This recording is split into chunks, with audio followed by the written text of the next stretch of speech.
Indigenous Earth Community Podcast, where we celebrate Indigenous heroes from around the world and learn from them on how to honor the traditions of protecting the planet. We discuss actionable tips on how to connect to our beautiful planet while lessening our daily impact. I'm your host, Frank Oscar Weaver. Today we're going to talk to Arjho from the Blaan Indigenous community of the Philippines. She's a champion for climate change, community involvement, and an international activist in Indigenous people rights. If you're passionate about Indigenous people and want to create change for a more sustainable future, you are going to love our conversation. Hey, how are you? Hi, Frank. I'm good. Good afternoon from Atlanta, Georgia. Yeah, for sure. You know, it's been 2 years since I met you when we did the training for climate reality. Can you believe that?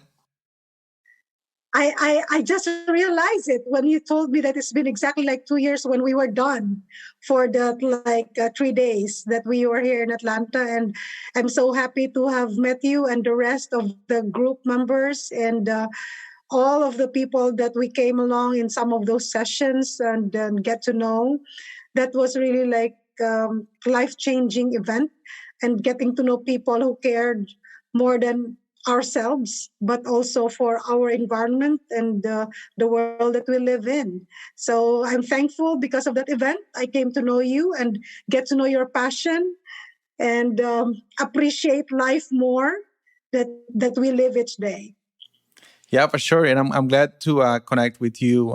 You're like a superstar on the event. Everybody wanted to talk to you and take pictures with you. It was really cool.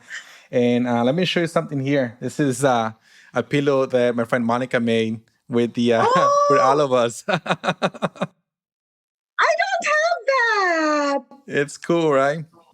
And you can That is see so here is nice. Al Gore right here with the blue suit. And then I'm like all the way here. I don't know if you can see it. Yes. Yes, I remember that day. Awesome. Yeah, and then this is from Awesome. the mass we went to see the Church of Martin Luther King. Remember? Church, the Ebenezer. Well, that historic church. And right now, the senior pastor of that church that we went is now one of our U.S. senators. Yep. And he is supportive of the cause of the environment too, Reverend Warnock. Yeah, it's an amazing person, and it's such a cool event. But before we start in that, can you tell us a little bit more about who you are, where you're from, and where you're going? Well, my name is Josephine Carino Turner, but I go with Arjho. Arjho is my nickname. I'm originally from the Philippines, and I'm here in Atlanta now for almost 15 years, to be exact, this May 2021. I am a mom, a wife. I have 2 young kids. And technically, I've been a full-time mom now for 10 years. But being a full-time mom also gave me the opportunity to do other things that I love and continue, especially the advocacies that I have started since way back. I was working in the government in the Philippines before immigrating here. And as you can see, I've been so much active with social media, especially on Facebook, because I really use that platform to share and uplift the Indigenous people. So speaking of the Indigenous peoples, I am from the Blaan Indigenous Peoples Group of the Philippines. There are over 110 various Indigenous peoples groups of the Philippines spread in all over 7,000 islands. So it's a very diverse country. I came from a very diverse family as well. That's why I really value diversity and inclusion. And I also value so much the civic engagement, that each of us can do something in our small or big ways to impact a better change. That's just the foundation of why I'm engaged with so many other things, but I'm focused on cultural development for the advocacy and also environment, because we could not take away the focus of sustainability, especially when we don't consider the things that are at risk in the future if we are not going to do something now. And I use the power of educating ourselves and educating other people so that they could also take actions for themselves and the decisions that they're going to do in the future. So and I, as a full-time mom, I'm a student. I'm currently a student of Harvard Kennedy School for Public Leadership Program, and I'm going to finish the capstone course this June. And hopefully, I'm gonna either go for the MPA route or for the Master in Liberal Arts, focus on government that will be made available for the PLC program credential holders. So that's a pathway that Harvard is doing right now. The PLC or the Public Leadership Credential is 100% online. So that works out very much great for me because that's also like of interest. But in the Philippines, I work with the government for almost 6 years under the Office of the Governor, and I manage what they call the Indigenous Peoples Development Program. I conceptualized with that program in participation as well with important stakeholders, the Indigenous Peoples leaders, the Sarangani Indigenous Peoples Professionals Association, via an executive order of a very young governor then, just 27 years old, the youngest governor we've had. And I value, young leadership and support young leadership who makes a better difference for what they wanted to achieve. So I've worked with the government, but in the Philippines. And here now in Atlanta, because of the civic engagement that I am also trying to practice, I'm part of the Cabinet Advisory Board for our Cobb County District Commissioner 2, the Commissioner Jerica Richardson, and I'm part of her cabinet specific on sustainability. So that is all in line with our experience as climate reality leadership core trainees with then Vice President Al Gore in 2019, that each of us has this passion that we wanted to do. And slowly we could find allies, partners that would support the same cause, the same voice. Then we just have to collaborate and do something, in ways we can. And that's basically what I'm busy of, aside from my online mentoring as well as a small business owner based here in Atlanta. Yeah, as you mentioned before, you wear many hats, and I see that in all of them you very exceed, and an inspiration for so many people in giving back to your community. Before I was talking to you, I was looking at some videos from the Blaan people in the Philippines, and that region is just so beautiful. I wish I could just go to visit. And you mentioned that you are living in Atlanta for 15 years now. But if you can pick any spot in the world to call home, where would you say the home is for you? Home is really Philippines. Technically, yeah, that is really like home for me. Here in Atlanta is my new home because as I said, like I love diversity and inclusion.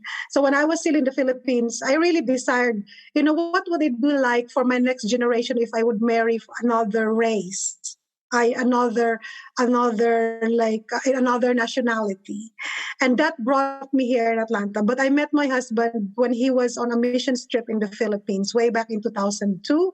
And I said, like, if there is one place that I would wanted to live outside of the Philippines, it will be Atlanta. That was in 1996 when I first saw the Centennial Olympics being held here in Atlanta.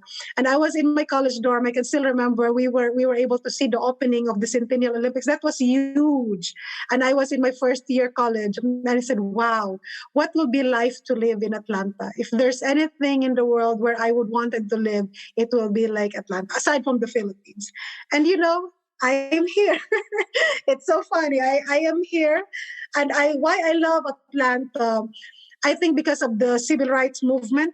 I am so much inspired by the life of the civil rights leaders, from Dr. Martin Luther King, John Lewis, and so many, many others that have really sacrificed their time, their resources, their life to fight for equality. And coming from the perspective of being half indigenous people, because my mother is the one that is really Blaan, my father is Ilocano, right? He is like from a dominant people group in the Philippines.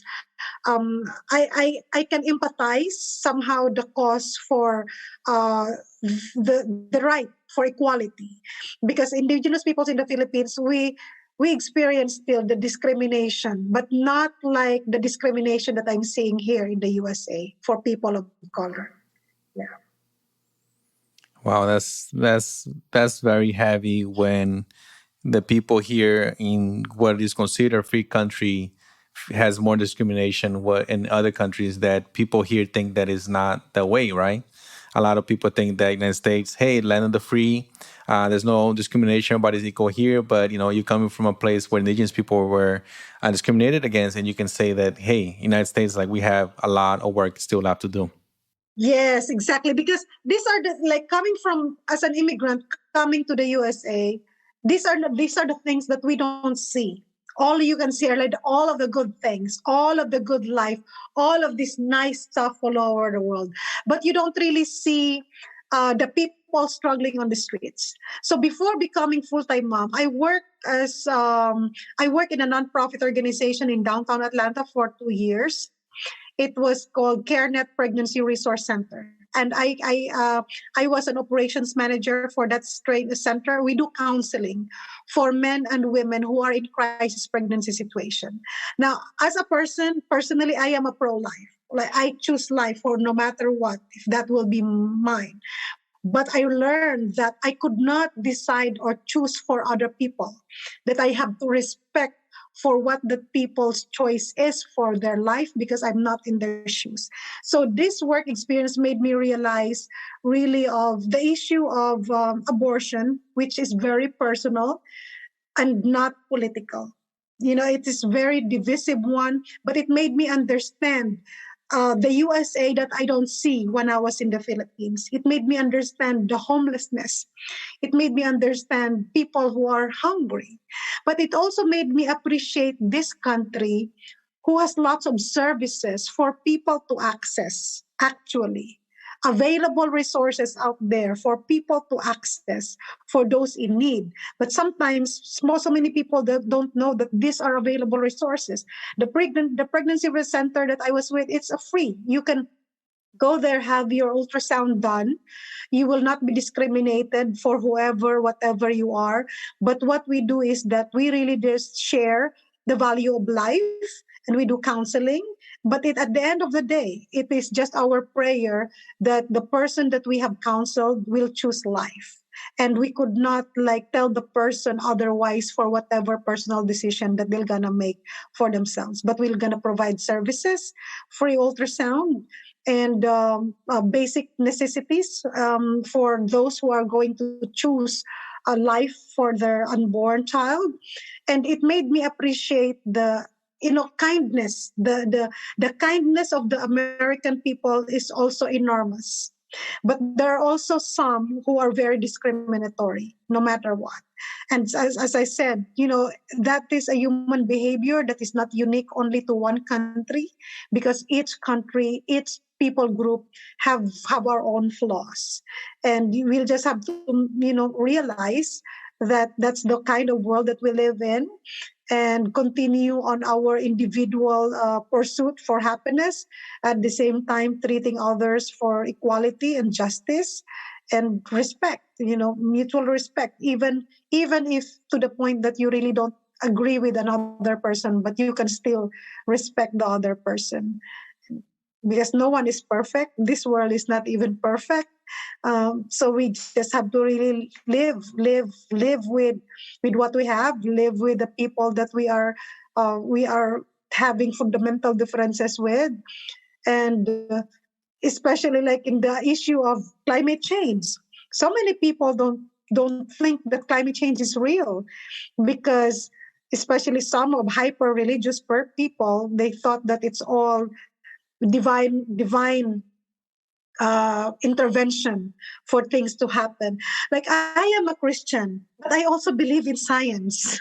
I value science as much as I value my faith. I am that kind of what you call this pragmatic approach to life, that I don't go to the extremes of all of this. But what will I do for people that are in my family or in my circle or my friends who doesn't believe about climate change? All I can say is that I could share and continue to advocate, to raise awareness that things that's happening in this country is interrelated, because we are in the same world, unless maybe you live in another planet. But things that's going on right now, and unless we really see that the actions that we are doing now are going to make significant impact for the future of our kids and their next generations, and resources are not infinite, especially the resources that are not renewable. There are resources that are renewable, but there are resources that are not renewable, and that humans could not even make them. Because it takes years or millions of years for them to be done, to be in that kind of state, for them to be useful to humanity. And that is understanding science. But people, if you don't appreciate science, most of the time you also don't appreciate logic about why things are going on in our world, in our environment, in our community. And no amount of physical man-made development could can straighten it, because nature is nature, and it has its own way of doing things, and we are powerless when nature is roaring. All we can do is to save our lives, that we will not be in the harm's way.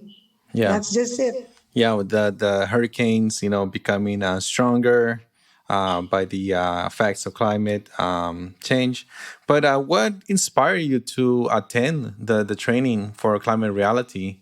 Like, what got you to go in and participate? Well, honestly, I did not know that it even existed. I came to learn about it because of my friend Jennifer Siboglas, Jennifer Limpayin, as she is more known. She is now a National Commission for Indigenous Peoples commissioner, one of the commissioner in Central Mindanao.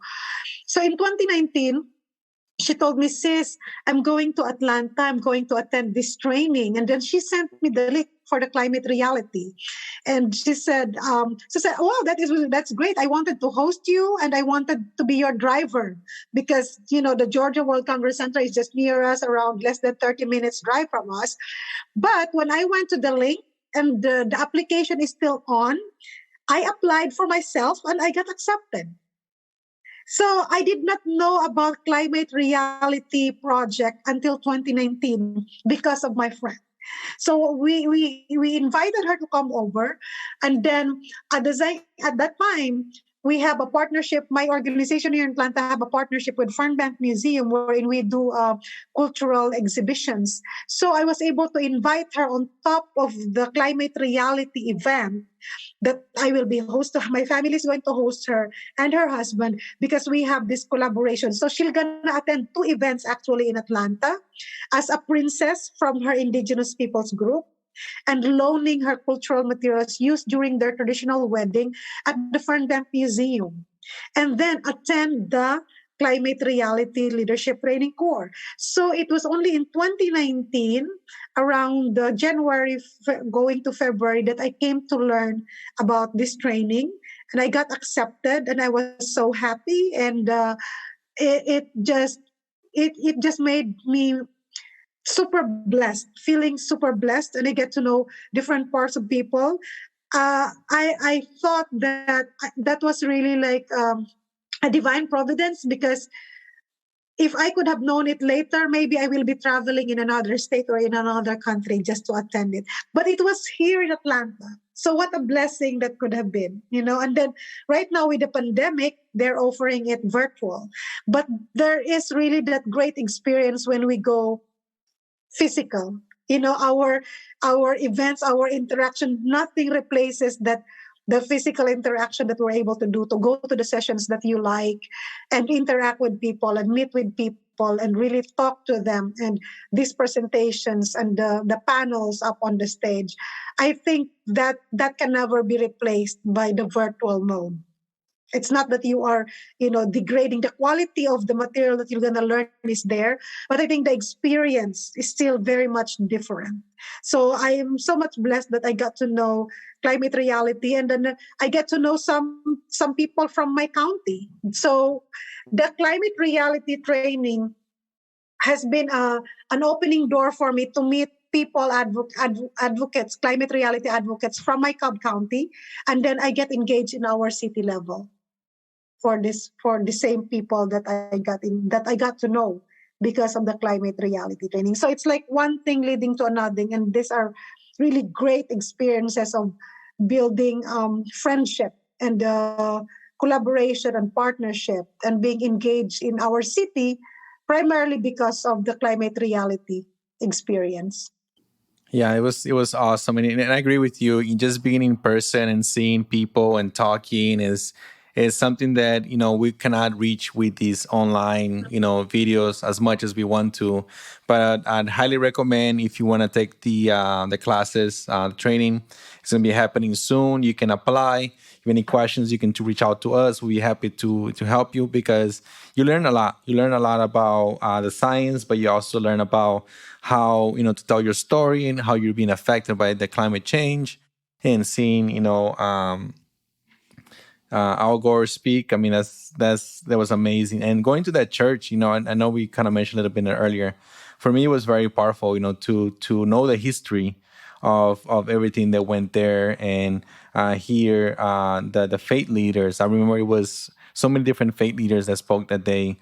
And one thing that kind of I always remember for the rest of my life was when Al Gore was talking about, when you have in the Christian faith, the story of Noah taking care of the animals on the flood. That God, Mm-hmm. told him to take care of the animals, and he was able to do it. But now that our animals are going extinct, it's up to us to take care of those animals. That was something that really struck a chord with me. And Yeah. I do remember now you mentioned about the museum that you had the dress from your friend right from the wedding, the regalia. That was Yes. everybody was talking about. That was really cool that you were able to get to make that happen. And I mean, you've been all over like the community, different things, and I saw that you got an award for Indigenous Peoples Icon. What was that award about? That was given by the Department of Education. It's like if you are in a district here in the USA, it was given like the school superintendent in honor of and in honor and also in recognition of the contributions that I am imparting back to the province where I serve. It's primarily also because of the Galing Foundation that I am part here in Atlanta, wherein since 2007, I've been part of the board and I serve as the Mindanao Outreach Director, primarily the program director for our Library Development and Resource Assistance Program, wherein we are helping schools to establish school libraries. So we collect books, slightly or brand new books here in the USA, specifically in the Metro Atlanta region, and we donate them to the partner schools. We're doing 5 years program engagement with them. And then after 5 years, we evaluate if they have enough resources, if they're able to have their all full functional library from zero resources or to less than 1% educational resources to the school to 100% fully functional library that is with decimal system in place and with a librarian in charge.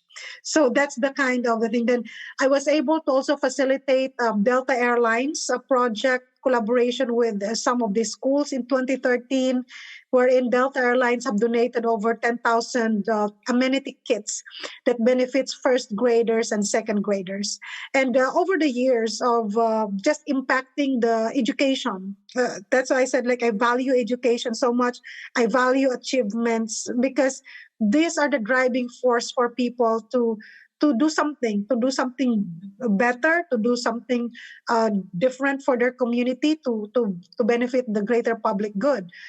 So that was an award that they give in honor of the contributions I've done to impact increasing literacy specifically.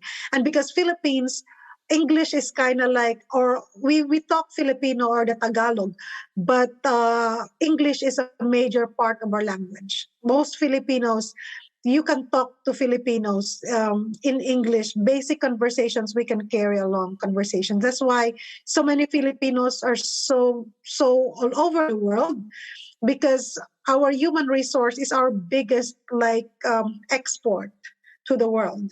The nurses, the IT people, the so many, the education, the teachers. We have so many teachers, domestic helpers from different parts of the world. So if this, and then all of these people, you have to at least be conversant in English. We have the accent, the Asian accent, yes, but at least you could really understand us talking in English. So my organization here is trying to help the functional literacy and especially the reading in English, because we know that we wanted to support the human resource of the country by building it from the bottom, and that is from the foundation of the schooling. So that was an Icon Award, and also because of the cultural advocacy that I'm trying to engage for the Department of Education and really advocating the indigenous peoples and the use of the mother tongue for the younger generations. It's like having bilingual classes here in the USA. Like my kids are having bilingual classes. Morning they're taking some Spanish, or in the afternoon English kind of part. In the Philippines, because we are so diverse, that right now the Department of Education there is trying to use the mother tongue of that particular community so that it can aid more students to also learn faster and not a totally strange language. I could talk different languages in the Philippines, but my handicap is writing, because we can talk, but we're not taught really how to really write literary. I could write better in English than express my thoughts in writing in Filipino. So that's also there's a pros and cons as well, because yes, I can talk Filipino, but I cannot write as well in Filipino the way I can write and express myself in English, because of my exposure is already English. Yeah, but let me ask you something, because a lot of people that listen to this podcast, a lot of indigenous youth, they always ask me, how can I start helping the community? How can I do things? And they don't know, because it's sometimes they don't have a person that is doing that kind of work in their community. What would you say, for people, back home that are young and they want to do things for the environment, to leave the world a better place? Like what words of advice would you give them? First, partner with a reliable and reputable organization that who does grassroots work in a particular community, because each indigenous peoples group, if your focus is on indigenous peoples group in a country, there are diverse groups. So it's better if you have a local partner or organization that works directly with that indigenous peoples group. Now, if you're interested to get to know my organization, then Frank could give you the information I have for the foundation that I'm with, because we've been doing this since 2007, especially in Mindanao. Then if after this COVID-19 pandemic, and if your desire is to really get hands-on experience to the ground, we can also coordinate that so that you can be there safely, or join our future mission trip going to the Philippines and have that experience together. And we'll have to make sure that safety and community engagement will be in place before the team will be going on. So stakeholder engagement is very key, and knowing the right people that you're going to talk to in that particular community and your interest, and being very upfront, and so that you will not mislead expectations. Because people think that if you are a foreigner, you go there. It's they have, some people would have a different perspective or mindset. But if you are really there specific for a reason, for mission, for an outreach, or for community project, if you wanted to do a workshop specifically for whatever it can be your Boy Scout project, it can be whatever credit for your organization or exposure, then we have to coordinate that properly with concerned government agencies to be sure that you will be protected when you are in the community, just really for security reasons, because you are not from the community. Although in the Philippines, there's so many foreigners living there now that are married to Filipinos, and they live there. So it's very common to see. But still, for first timers, if you are not really familiar in the community, it's always good to partner with locals and also international organizations that have direct art outreach in that particular community. And it's going to be a very good, experience. One thing that I could mention is like ministry-wise, the Latter-day Saints here in the USA, they were very effective. The LDS is very effective. You know why? Before they send their missionaries going to these different countries, their missionaries have to be very fluent in the local language, not the national language, local language in the community where they will be assigned. They can talk fluently with the community members there. Community members, like, that was actually very effective and efficient. The only difference is that they don't look like Filipinos. They look like they're Americans, African Americans, or they're from another country, but they speak the local language. If you have the desire to speak Filipino, there are so many resources available online. My husband, before he went to the Philippines, he learned some Filipino words because he was on a mission trip. So he would wanted to at least like relate some of the basic words. And the best way for him to learn was basic words of Filipino that are related to the foods that he liked. So that's how he got interested more as the food, because he likes diverse foods. He's been exposed to Asian food. So his interest about the Filipino culture is primarily about the food. Yeah. So, The getting food to know is me is how it kind of like gets more you. secondary. Yeah, the food always gets you. Filipino food is amazing. Because it can start a conversation. It always is a very good Breaking bread. start of a conversation. And as I said, Filipinos, even if they have not gotten into high school or into school, they could still relate and respond in basic English because their kids have been going to school and stuff. So English is like a natural way for us to communicate to people. Yeah. And in your opinion, why do you think that it's important to have more indigenous people on the conservation movement? Well, it is very important because we are living in our last frontiers of environment, the environment that still has the integrity, environmental integrity in it.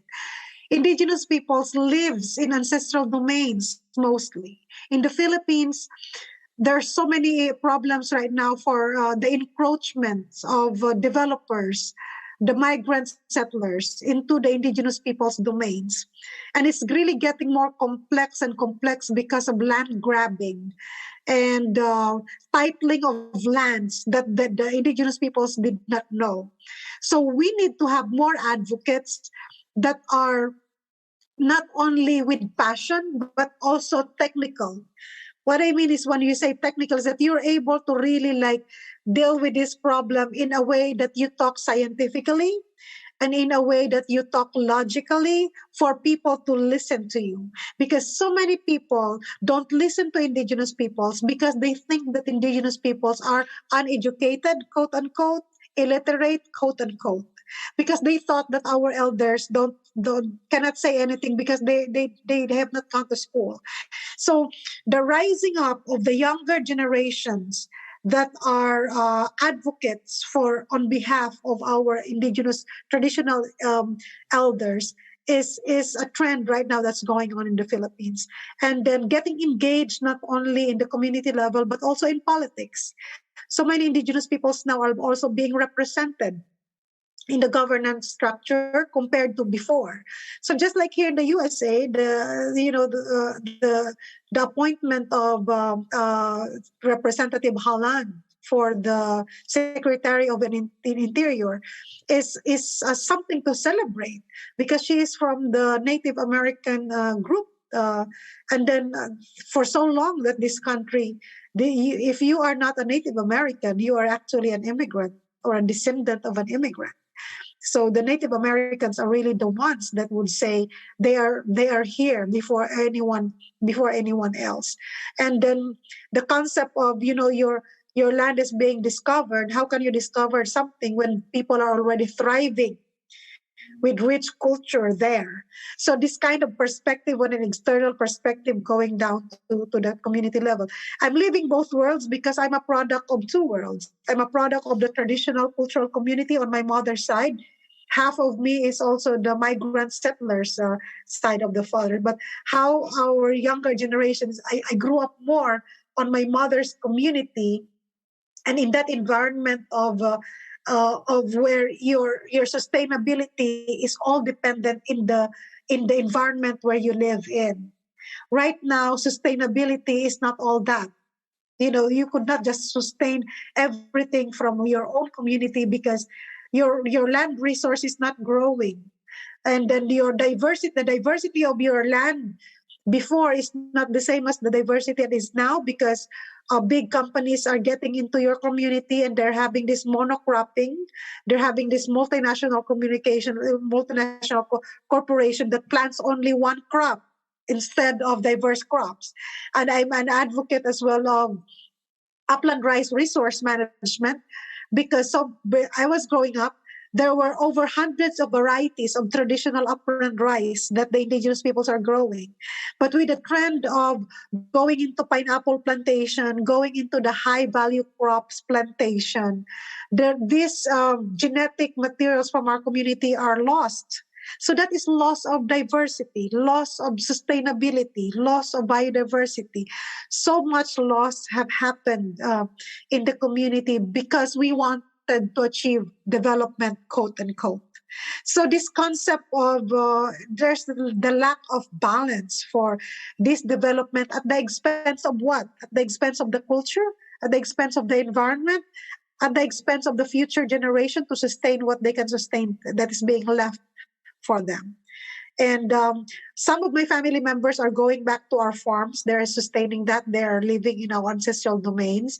Some of them are living in the city and making sure that their next generations are able to still be deeply rooted with their culture, and exposes them over the weekend for life in the farm.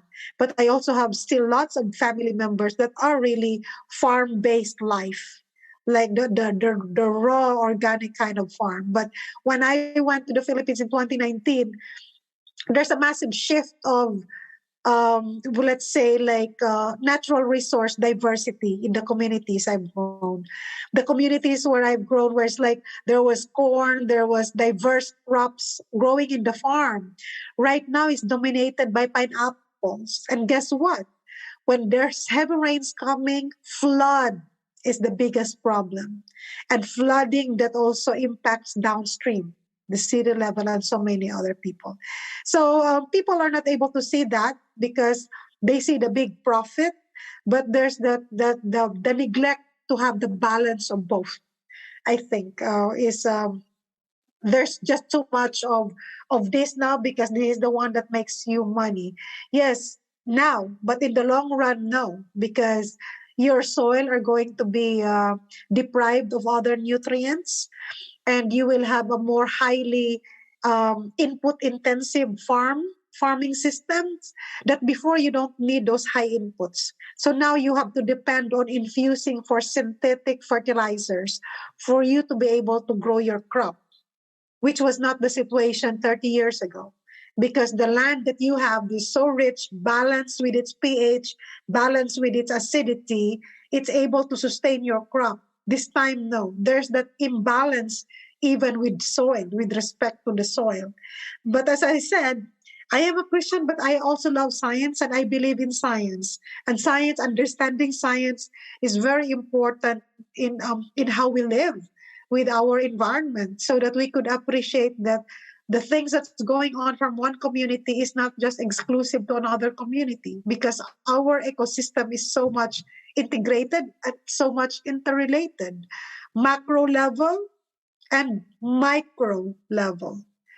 So if we don't have that kind of perspective, especially with respect to development, we will always think of always as development as a good thing, but we are not planning or thinking about the risks that is also brought about by this so-called development in our community.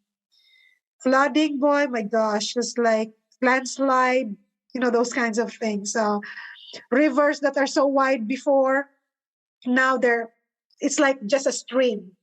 You know what I mean? Yeah, So there's like the world's dwindling. changing, and the world's Yeah. changing for sure. And like you said, we are living in a world that is unbalanced, But we're gonna wrap up here, and I was wondering, if you can give us a tip that we can do from home, because we hear most of people listening to this is in the United States. What is one thing that we can do to make this world a better place? What is one thing that we can do to bring more balance into the earth? Um, Use less of the resource that are not renewable. And then if you can shift to renewable resources for you to enjoy life, then you could prioritize that. And basic things of conserving water, conserving energy use inside your home. If you're able to have, I hope the homes that are solar powered, those kinds of things, technologies that can be solar powered, technologies that depends on renewable energies. I think that would be the way to go in the future, because most of the time people are complaining that the environmentally friendly things in life are very expensive. Because of where we are at, we're still like maybe starting in that. But if it can be really the way of life in the future, then that would help a lot for lesser emission of these greenhouse gases in our atmosphere, because that's really how it is. It's the greenhouse gases right now on why we are having this climate change. And so many people don't see it, that in our own household we are loaded with so many things that gives pollution to the air and to the atmosphere, even with the products that we buy and things that we use. um Me, I if you could recycle, like if the toys for my kids, I'm shipping them to the Philippines when they're done. I'm making sure that somebody is able to make use of them, and things like that. So if you're able to organization, don't just dump away stuff that can still be useful for other people. Donate them to organizations that you find them useful, instead of getting them to the dumpster. Yeah, no, I Those kinds totally of agree things. with you.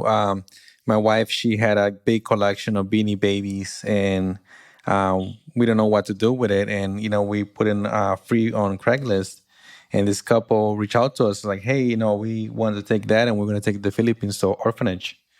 And I was like, "Cool." So they came in and Yes. they pick it up, and I think it was like a year and a half later. They're like, "Hey, look at the pictures of the kids," because they sent it by boat, so it took a long time to get there. Uh-huh. And it was nice to see the life still on those toys, because it could have been gone to waste or lost, but they were able to get joy out of the Mhm. continuation of those toys. So yeah, take a look, research, see what organizations are being able to take things, because we, like you said, we have to bring the balance back to the earth.